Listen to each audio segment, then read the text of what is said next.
Hello दोस्त, नमस्कार। मैं संगीत सुतरासी, आप लोग का स्वागत है। आज आप लोगों के लिए एक सोहर गीत लाई हूँ जो तुलसी जी से अर्ज किया जा रहा है। तो आप लोग कैसा लगा जरूर बताइएगा कमेंट में।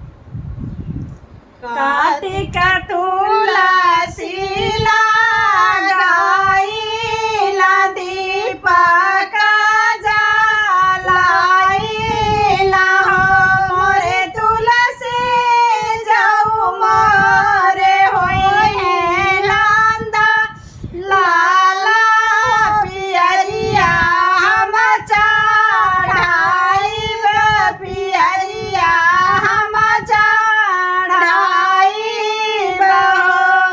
गरियात गईली बाहर रात आवारो हर रात हो मोर तुलसी भैया गिरेला नंद लाल महलिया उठे सोहर महलिया उठे सोहरियो मचिया ही बैठली सासू तबाहू अलिया रजकार बाहू अलिया रजकार हो मोरे सासू चला चलवा मारे जे सतवा पियरिया हम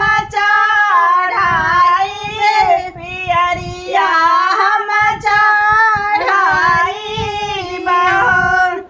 घुमरी घुमारी तुलसी पूजे रोती हो मगन भाग्य आती हो मगन होली हो मोरे तुलसी मुखार दे हुआ शीशा लवाटी घरवा जाई लवाटी घरवा जाइबे न हो पूजी परिचे केला वाटली तुलसी गाना भैली तुलसी गाना भैली हो मोरे भैया जुग जुग जिए तोरा रिलावा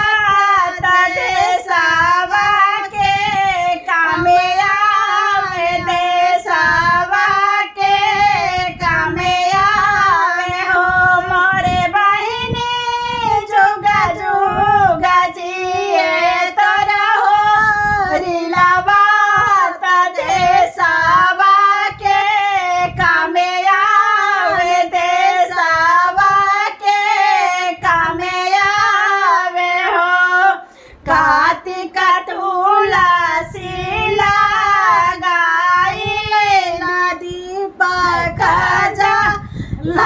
जलाईला मोरे तुलसी मोरे जे होई है लाला लाला पियरिया हम चढ़ाईब पियरिया हम चढ़ाईब हो।